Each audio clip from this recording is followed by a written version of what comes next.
একটা পরিত্যক্ত শহরে দিন কাটাতে চলেছি, আর এটার সাহায্যে আমরা ফিরবো আগামী 7টা দিন এখানে কাটানোর পয়েন্টের জন্য। এই ছবির মতো শহরটা যুদ্ধের সময় বোম ফেলার কারণে পরিত্যক্ত ঘোষণা করা হয়েছে। অর্থাৎ আমাদের অ্যাডভেঞ্চার কি এই ছাদ থেকে শুরু হচ্ছে?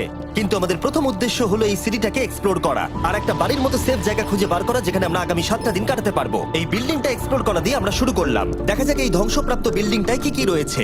আমার মনে হচ্ছে এই কাঠগুলোর নিচে এটা তো জম্বিদের বাসস্থান মনে হচ্ছে। এটা দারুণ, একবার দেখো এটা। অনেক এক্সপ্লোর করার পরে আমরা এমন একটা জায়গা পেলাম যেখানে আমরা থেকে পুরো শহরটাই দেখতে পারবে। তার সাথে এই রূপটা আমাদের বৃষ্টির হাত থেকে বাঁচাবে।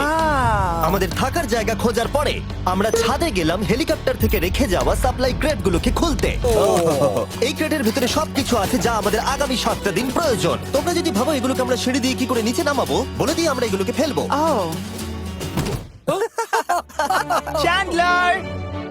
দেখো এটা একদম সোজা নিচে নামছে। ক্রিস, এখন স্লিপিং ব্যাগের বৃষ্টি হচ্ছে। চ্যান্ডলার, এই নাও আমাদের ডিনার প্লেট। চ্যান্ডেলার, ওটাকে পড়তে দিও না। দেখো কি সুন্দর নিচে পড়ছে।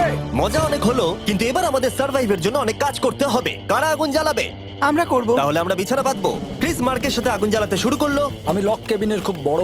এটা কি 100 বছরের পুরনো? এই তুমি একটা ম্যাট্রেস খুঁজে পেয়েছো? হ্যাঁ। কোথা থেকে? সেকেন্ড ফ্লোরের একটা কোণায় পড়েছিল। এটাতে তুমি শুয়ে পড়ো। Thank you. এটাকে র‍্যাপ করে নাও, না হলে পোকামাকড় তোমাকে জ্বালাবে। আমি এটাকে র‍্যাপ করব বারিটোর মতো। আর যখন চ্যান্ডেলার ম্যাট্রেসটাকে মনে হচ্ছে তোমরা আমার থেকে বেশি কমফোর্টেবল হয়ে শুয়ে আছো। এখন থেকে পিঠে ব্যথা করছে। এই শহরে এখনো অনেকগুলো বিল্ডিং আমাদের এক্সপ্লোর করতে হবে। কালকের দিনটা দারুণ হতে চলেছে। চলো সকালে দেখা হচ্ছে। একটা অদ্ভুত ঘটনা ঘটলো। আমরা যখন ঘুমোচ্ছিলাম, মার্ক আর আমাদের ক্যামেরাম্যান কাঁচ ভাঙার শব্দে জেগে উঠলো, যেটা ক্যাম্প থেকে বেশি দূরে নয়।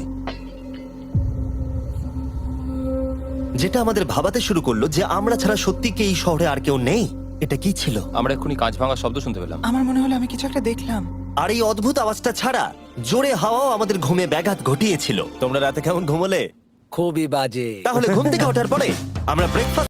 খিদে পেয়েছে যে কিছু কেয়ার করতে পারছি না। তুমি রাফটেও খেয়েছিলে। ক্যানচেলি খাওয়ার জন্য আমি কবে এরকম এক্সাইটেড হয়েছি। আমার মনে হচ্ছে আমার ব্রেন সে ব্যাপারে ভাবতেই চায় না। এইরকম একটা পুষ্টিকর ব্রেকফাস্টের পরে আমরা আমাদের ড্রোনগুলোকে ছাড়লাম নতুন বিল্ডিং এক্সপ্লোর করার জন্য। আমরা এই বিল্ডিংটা এক্সপ্লোর করিনি, এই হোটেলটাও দেখিনি। এখানে একটা গোটা শহর রয়েছে। যাই হোক, বিল্ডিংগুলোকে স্ক্যান করার সময় হঠাৎ আমরা একটা ওল্যান্ড করাবো। ওর কাছে চলে গেছে। ও, এই শটটাকে দেখো। ও তো ক্যামেরা থেকেই দেখছে। এই বেরেলটার মনে হয় বেঁচে থাকার কোনো ইচ্ছেই নেই। আমি সত্যি বলছি, আমরা একে অ্যাক্টর হিসেবে নিইনি। মজাদার বিষয় হলো যে আমাদের এখনো শেল্টার খোঁজা বাকি, আর আজ রাত্রে খুবই ঠান্ডা পড়বে। তাই আমরা চ্যালেঞ্জের জন্য একটা ভালো শেল্টার খুঁজতে বেরিয়ে পড়লাম। ও